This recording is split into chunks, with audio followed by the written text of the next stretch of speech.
Actually, ang production namin talaga sa BBT Malolos nangyayari, no?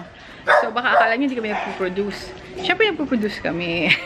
Hindi nyo lang nakikita sa vlog. Pero ito, napapakita namin sa inyo.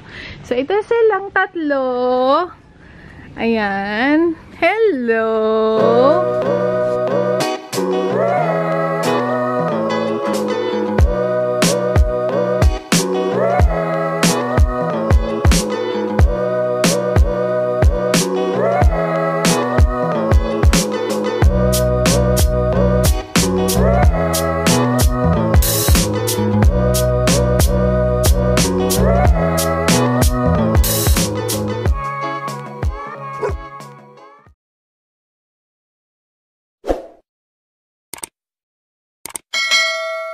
Morning guys! Welcome back to the vlog.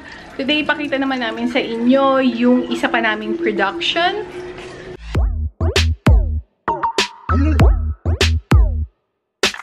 Actually, ang production namin talaga sa BBT Malolos nangyayari, no? So, baka akala nyo hindi kami nagpo-produce. Siyempre, nagpo-produce kami. Hindi nyo lang nakikita sa vlog. Pero ito, napapakita namin sa inyo. So, ito silang tatlo. Ayan. Hello! Hello, puppy! So, mga 3 months old na to. 4th vaccine nila today. Dadali namin sila sa vet. So, nandito sila sa amin ngayon because after ng 4th vaccine is yung ear crop nila. So, for today, magpapabakuna muna tayo. Ayan. Dahil nakauwi na si Bullet sa BBT Malolos, ay pwede nang pumasok si Taba at saka si Badjaw sa loob. Si Hanya din, pero nandun nilagay muna ni Daddy sa likod kasi kanina may bisita. So, kinulong muna siya doon. Si Pipa, wala na rin dito. Nilipat na namin siya sa kennel. Okay na siya. So, yung kasunod is, pakita ko sa inyo yung aming client. Yung mga 6 na puppies. Ayan. First vaccine naman nila today. So, isasama rin namin sila sa vet today. Yan, baby! Actually, at around 4 to 6 weeks, pinipick up na sa amin yung mga wineld namin. Ito, 6 weeks na sila. Ala ko aso. Si Daddy pala. 6 weeks na sila kahapon.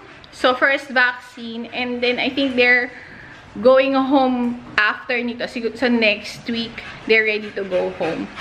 Prepare na kami dahil 2 litters yung dadali namin sa vet ngayon.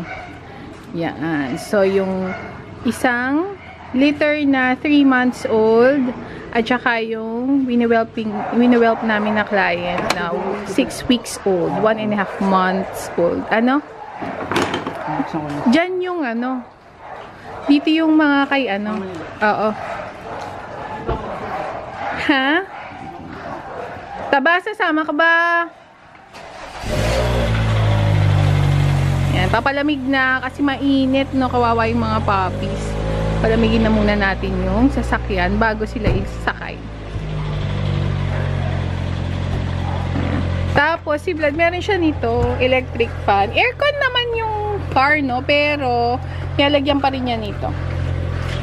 Yan. So, may nakatapat na electric fan sa dogs. Lumabas. Pag mamaya ka na lumabas, be, pag tapos na kami ni Daddy, kasi manggugulo lang kayo. So, lalagay muna ni Daddy. Daddy, iwan mo si Liit.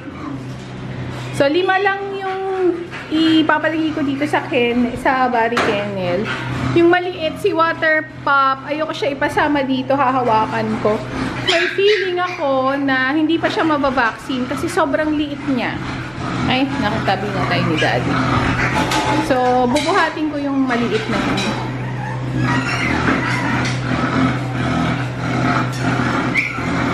Hello, Mami!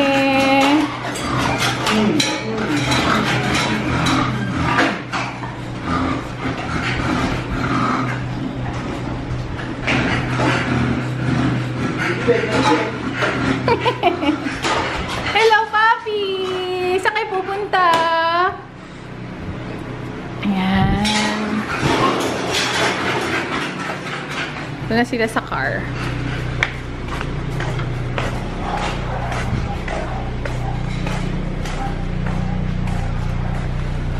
Kasya ba yung malaking kennel? Bari kennel? Yan, pagkain. Isang ano, okay. Ito, ilalagay ko na. Oo. Ayan sila, oh. Tapos may pa-electric fan. Ganyan, Mars. Gusto ko yung yellow na to. Ang ganda ng ulo.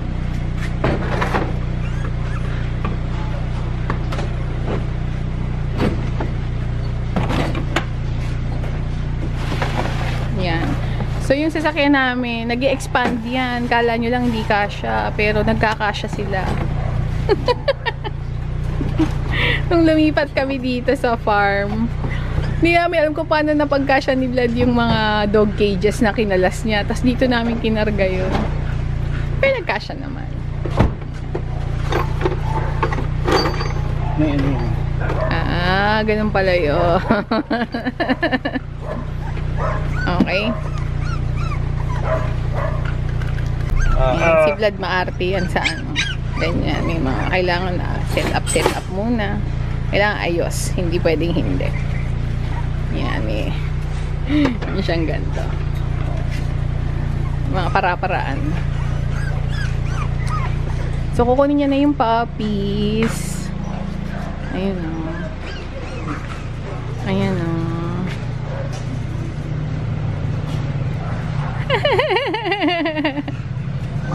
Yan ba yung female? Ayan. Pakita ko lang sa inyo. Ito siya. Si baby girl. O, diba?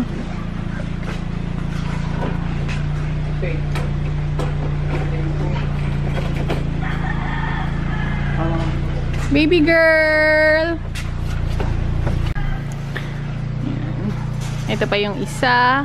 Another baby girl. Actually, ito yung gusto ko. Kaso, try naman siya, no? Pero, kulay itim na naman siya. Baby girl! Ayan, baby girl din yan.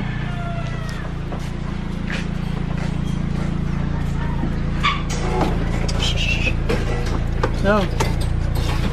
Ipit. Yun yung pinakamalaki sa litter. Itong nahuli. Si Goku.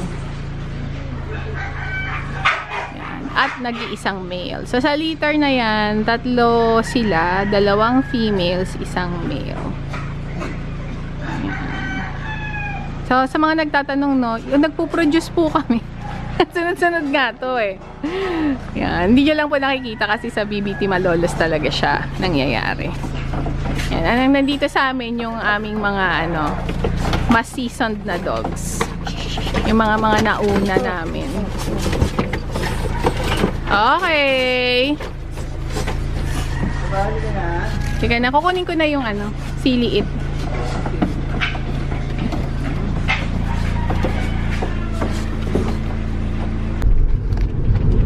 Ayan. Ito si baby, oh. Baby liit. Bait.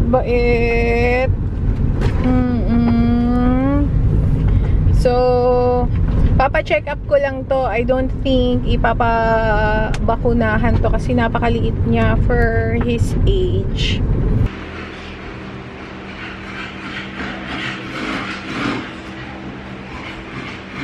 So, ito lang ang hindi nabakunahan pa din. Naiwan na talaga siya ng pero sa timbang iwan, pero kumakain naman, masilan naman. So, hopefully, makaka-catch up later on talaga.